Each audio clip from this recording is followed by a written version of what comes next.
Hello. Yes. We are now going to graph this equation.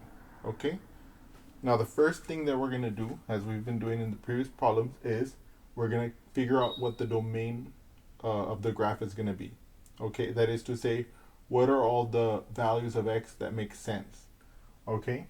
And we have already noted that for our purposes, that means that we're going to find out what x values make this uh, inside of the square root positive. Okay, so let's do that together. And so here we know that to find the domain of the square root graph, we set the inside of the square root term non-negative to determine the acceptable values of x. Here we see that the inside of our square root term is the square root of is negative x, because it's the square root of negative x, that's our square root term. We set the inside to be non-negative, that is to say greater than or equal to 0. Okay, so negative x is greater than or equal to 0. Now here we have to ask ourselves, is the x by itself? It isn't, right? We know that negative x is the same thing as negative 1 times x. So if we have a negative 1 multiplying the x, as we do here, then how do we do the opposite? In other words, if we want to get the x by itself, if it's being multiplied by negative 1, we have to divide by negative 1. So that's what I'm going to do here. I'm going to divide it by negative 1. Now we remember, whatever I do to one side, I do on the other. So I'm going to divide the 0 by negative 1 also. But the only difference between solving an inequality and solving an equation occurs precisely in this scenario. That is to say, we're dividing both sides by a negative. And if you divide or multiply both sides by a negative of an inequality, then the inequality changes orientation. So on the left, I'm going to have positive x, but instead of being greater than or equal to, it's going to be less than or equal to. And what is 0 divided by negative 1? It's still 0. Aha! This is going to be basically our domain. Okay? If we wanted to write it in inequality notation, this would be our domain. But we've been using the interval notation. I like the interval notation a lot. And so we're going to rewrite it in interval notation, okay? So what we're going to do is we're going to draw our number line just to give us a better feeling of what's happening. We're going to notate where the 0 is. Let's say it's there. Since the x is less than or equal to 0, we're going to put a filled-in circle to indicate that we include it, right? Because it actually does. It's either less than or it's equal. So by equal, we put in the filled-in. If x is less than 0, that means I'm going to shade to the left, because left is always smaller. Okay? And over here, if I go all the way this way, I'm approaching negative infinity. So I can now state that my domain is going to be, open parentheses, negative infinity, comma, 0, close bracket. You see, by drawing the number line, it's very easy for me to just transition to my interval notation. Okay, and so let me notate my domain here. Okay, so that'll be from negative infinity, comma, to 0, and then close bracket. Okay, so now we have found the domain of this square root function. What we are now going to do is we're going to, let me see here, stand by. We're going to start making our table, okay? We're going to do the same thing we did in our previous videos, and that is we are going to evaluate, we're going to ask ourselves what values of x, what values of x can we use to make the inside of the square root term perfect squares? Because again, remember our discussion from previous examples. Our discussion from previous examples was that, yes, of course, we can use any x we want in this equation to get the corresponding y value for any point we want, right? If I want to, I can take this, well, provided they're in this domain. Provided they're in here, we can have our free reign of x's to plug in to get points on the graph. However, there's one problem with that. We're drawing the graph by hand, and, you know, it will significantly aid us if we pick numbers that will look nice to graph, right? Okay, so let's go in that direction. We know that what we want to do is we want to make the inside perfect squares. We know if I let x equal to 0, then what is negative 0? 0. The square root of 0 is 0, and so we can see that that's actually one of the nice values, right? And that's why we've used it in the table before. But if I start from 0, what would be my next perfect square? 1, right? Because 1 times 1 is 1. 1 is a perfect square. So what I'm going to do is I'm going to set the inside of this negative x equal to 1. Why? Because if negative x equals 1, then I'll be taking the square root of 1, and the square root of 1 is a perfect square. Okay, so how do I get this one? How do I get the x by itself here? As we discussed earlier, we're going to divide it by 1. We're going to divide it by negative 1 rather, because here it's negative x. That is the same thing as negative 1 times x. How do I counteract the fact that I'm multiplying the x by negative 1 here? I divide by negative 1. If I do that on the left of the equation, I have to do it on the right. So on the left-hand side here, I get left with x. Okay? On the right-hand side here, I get left with, well, if I have 1 divided by negative 1, since it's a positive divided by a negative, it's going to be negative. And since it's 1 divided by 1, it's going to be 1. Okay? So I have this x value. Okay? And now what I'm going to do is I'm going to plug that in here. Okay? To find the corresponding y value. So y will equal to 1/2 the square root of the negative of my x. What is my x? Negative 1 plus 5. Okay? Okay. Now notice here, what is negative 1 times negative 1? What is the opposite of negative 1? Positive 1. So this will be 1/2 times the square root of 1 plus 5. Okay? Okay. So now, what is the square root of 1? The square root of 1 is just 1. So I'm going to have 1/2 times 1 plus 5. Okay. Now, what is 1/2 times 1? Well, here, we're in luck because 1 times any number is the same number. So in this case in particular, if I have 1/2 times 1, it's just 1/2. So I can simply say, okay, that's 1/2 plus 5. Okay. And we recall that this is a mixed, that I can just immediately write this as a mixed number. Okay, I could write it as 5 and 1/2. Okay, so I know that, let me see here. So first, I'm going to put the x equals 0 from this point that we have not calculated yet. But now I'm going to put in the negative 1 here for this point that we just calculated. And I'm going to put the 5 and 1/2 here. Okay. And if you wanted to, what we could do is we could convert this to a improper fraction. I usually like to do that. We can take this denominator 2. We can multiply it by 5. That gives us 10. And we can add this one on top. That gives us 11. So this is the same thing as 11/2. Okay? Okay. So now we want to ask them. So in this case, the way we started it was we asked, I want to make the inside of the square root 1 because 1 is a perfect square. Right? Now we're going to continue to the next point. What's the next point that makes sense for us to use? Aha. If 1 is a perfect square, the next perfect square is 4 because 4 is 2 squared. Okay? So we're going to set the inside of this negative x equal to positive 4. Okay? In like manner, because this left-hand side is negative 1 times x, in order to get the x by itself, I'm going to divide it by negative 1. So I'm going to have, okay, negative 1 divided by negative 1. This is going to become just x, okay? This side is going to become negative 4, okay? It's negative because it's a positive divided by a negative, okay? And it's 4 because it's 4 divided by 1, okay? Okay. So now we're going to use this value and we're going to use this equation to find out what the corresponding y will be for this point. So y will equal to 1/2 square root of the opposite of the x, which is negative 4, plus the 5. Okay? So now here, what's the opposite of negative 4? Positive 4. So I'm going to have 1/2 times the square root of 4 plus 5. Okay? Now what is the square root of 4?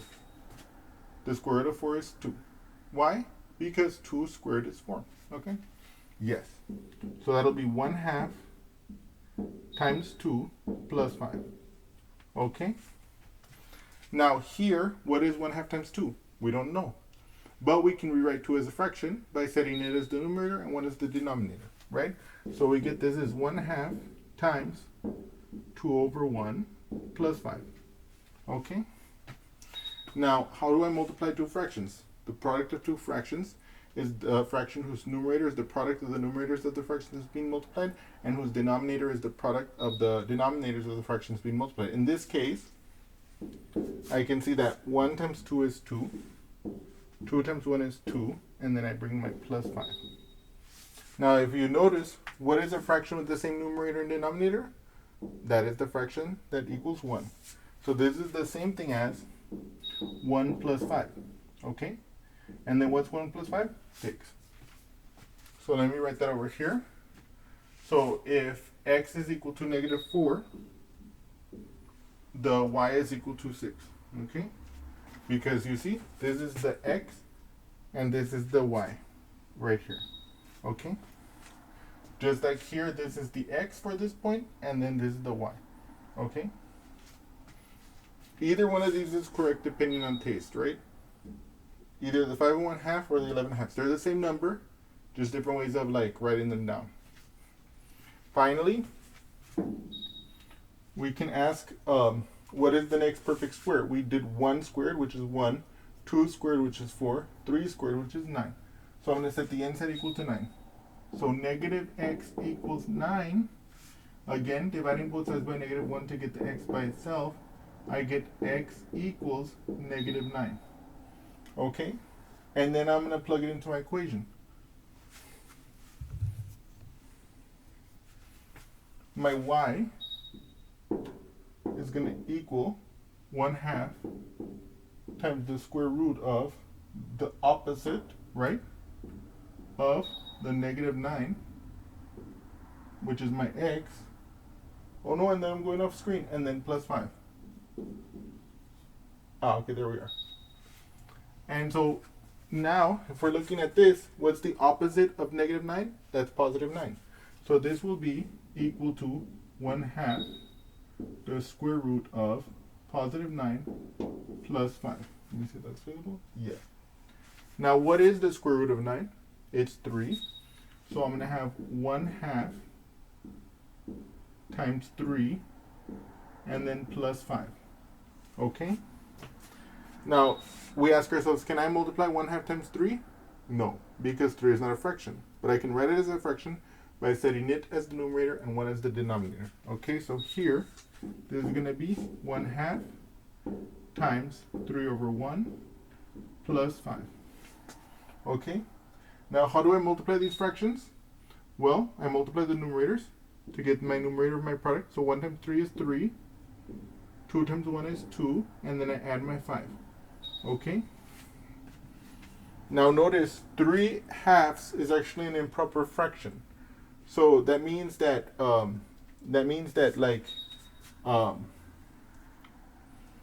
it's more than 1, right? So there are different ways of handling this. One way, well, so I guess at this moment I'm going to handle it the way I would normally handle adding fractions in general, and that is I'm going to rewrite 5 as a fraction. How do I do that? By setting it as the numerator and 1 as the denominator. Okay, let me see if I have room on the side. Yes. Now what I'm going to do is I want to add these two fractions, so I want to put them on the same denominator. So I'm going to multiply this one by 2 over 2. Now why am I multiplying it by 2 over 2 like this? Because if I have 2 times 1, I'll have 2 in the denominator of this fraction, and I have 2 in the denominator of this fraction, and that will permit me to then add the fractions. Okay, so here I'm going to have 3/2 plus, what's 5 times 2? 10 over 1 times 2? 2. Aha! It'll be 13 over 2, or in other words, 13 halves. Why? Because when I have two fractions with the same denominator, I add the numerators. 3 plus 10 is 13, and I keep the denominator, 2. So that's for, and that's going to be for the x value -9, I get 13 halves.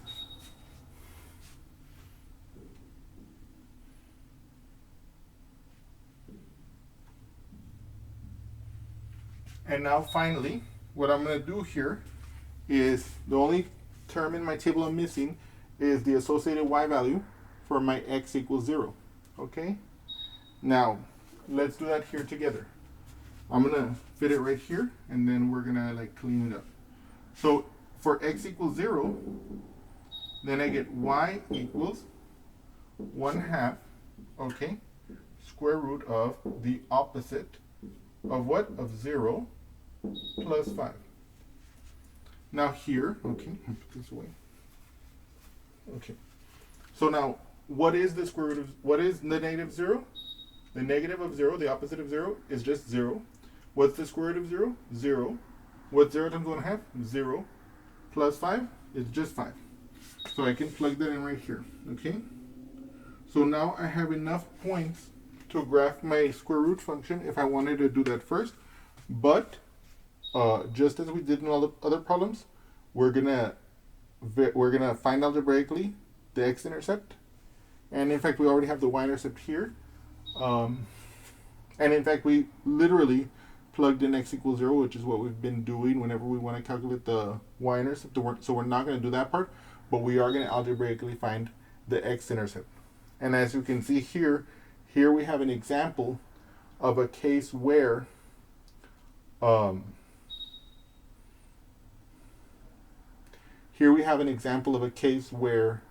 the table did not reveal to us an x-intercept. And so the only way we're going to be able to find out if there's an x-intercept is to basically set up the equation and solve it. Now, of course, we don't know if there is an x-intercept or not either, and using the algebra, we'll be able to see if there is even an x-intercept to find in the first place. Having said that, let's find the x-intercept, okay? Or find if it's not available, or find out that it's not available, or not existent rather. So as we recall, to find the x-intercepts of an equation's graph, we set y equal to 0 and solve for x, okay?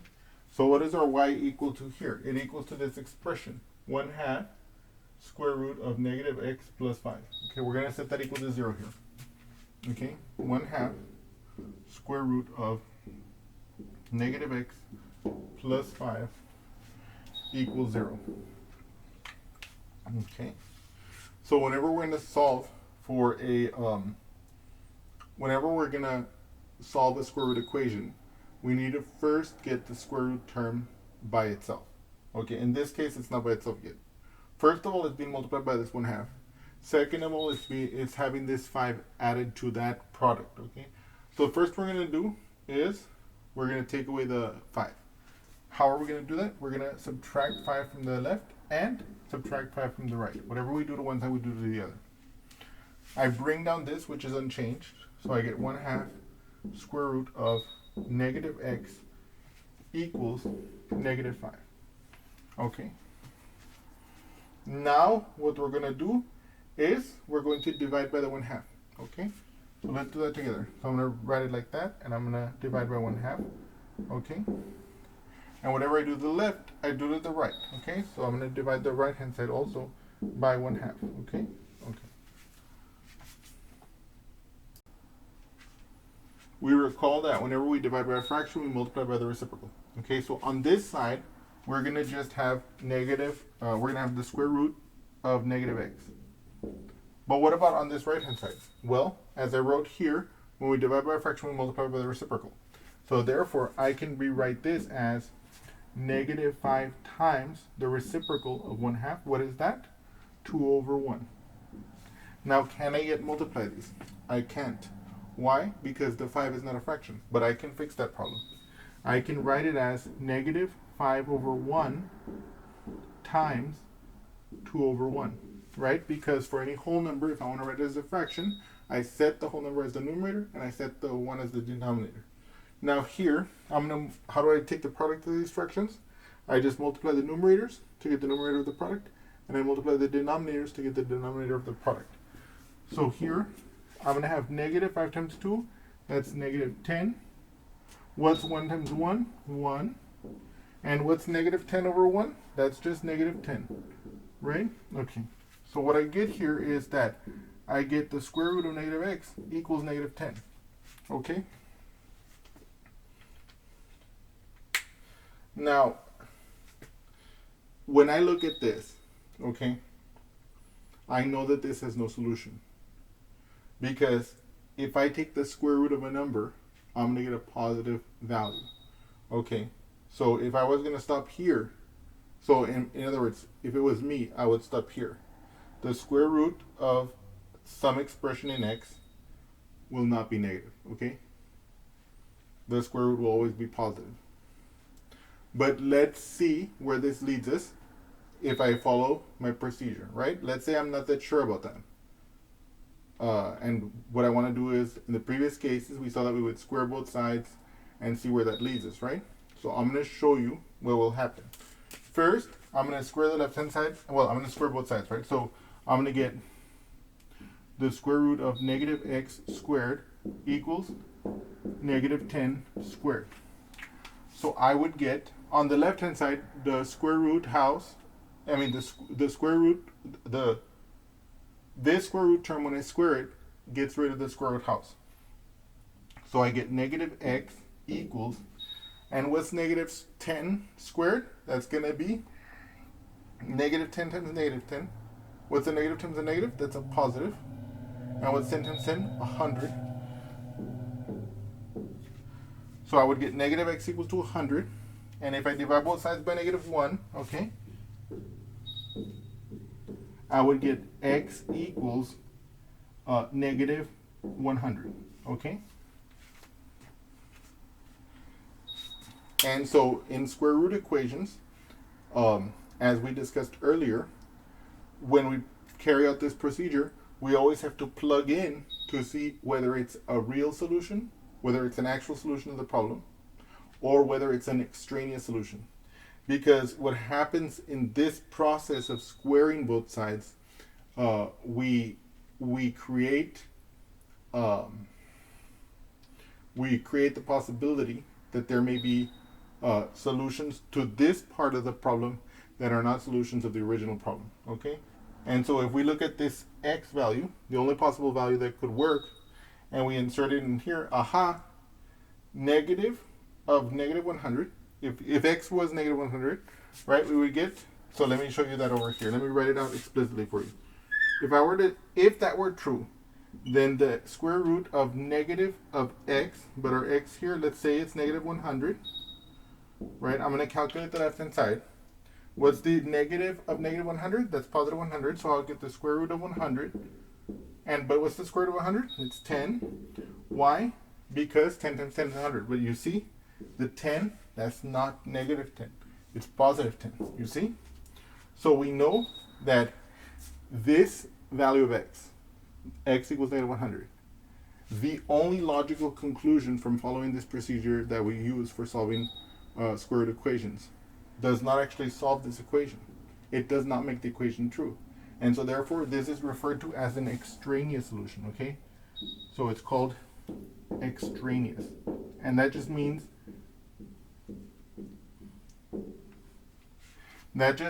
that that when we went through the procedure, it was a solution that did not solve the original problem, okay? And so therefore, what's the conclusion there? The conclusion there is actually that there is no x-intercept at all, okay? So there's no x-intercepts, not applicable.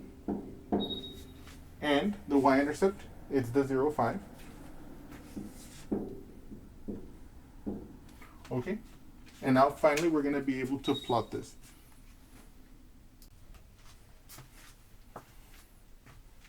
So now I'm going to graph this for us, of course. I can see along my axis that I only need to get 0 all the way to negative 9, let's say, along the axis. And the y's are basically, if you look at these are roughly in the range of like 5, obviously 5, all the way to, if you think about 13 halves, that's a little less than 7, right? Because 7 would be 14 halves. Why is 7 14 halves? Because 14 divided by 2 is 7. Okay? And so now let us do that. So in other words, from looking at this, we can see that we're going to focus on drawing quadrant 2, because that's where all the values that are of interest to us are. Okay.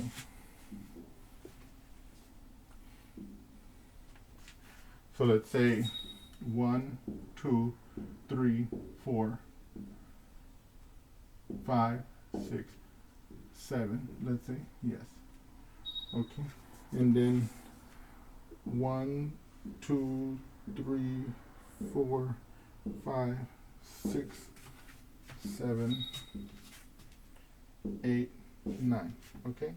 Negative 9, 8, 7, 6, 5, 4,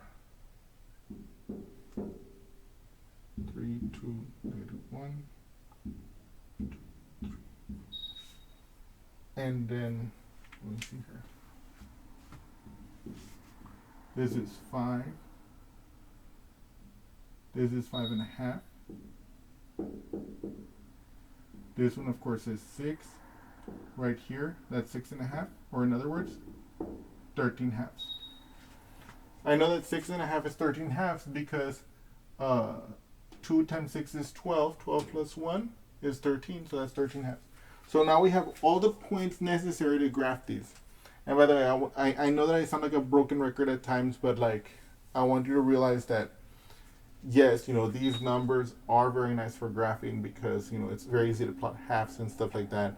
And maybe this is not realistic, but remember, the main reason why we're learning to graph these by hand is to develop the intuition. And that's so important, okay? Okay. So now let us plot this together. So first, I'm going to plot the point 0, 5. That means x, I'm going to go along the x toward x0, which is basically, I'm not going to move from the origin because that's where x is 0. And I'm going to go to the y value 5. So that's my first point. What about my second point? I'm going to go to negative 1, and I'm going to plot 5.5. So I'm going to be here at negative 1. See, I'm going to go along the x to negative 1, and I'm going to go up to 5.5, which is right here. Okay. Then I have negative 4, 6. So I'm going to go negative 4. Right, I'm going to go negative 4 along the x, and then 6 up. I think it's like right there. Oh no, maybe that's a little high. Yeah, that's about right. And then finally, I'm going to go to negative 9, and I'm going to plot at 6 and 1/2, right? So, like about right there. And what you can see, let's try and make this be the miracle that gives.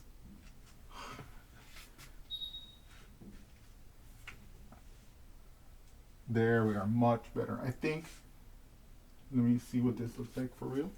Oh yeah, that's actually pretty good. So now you can see that that's what the graph looks like, okay? And now we can talk about the range. We've already talked about the domain.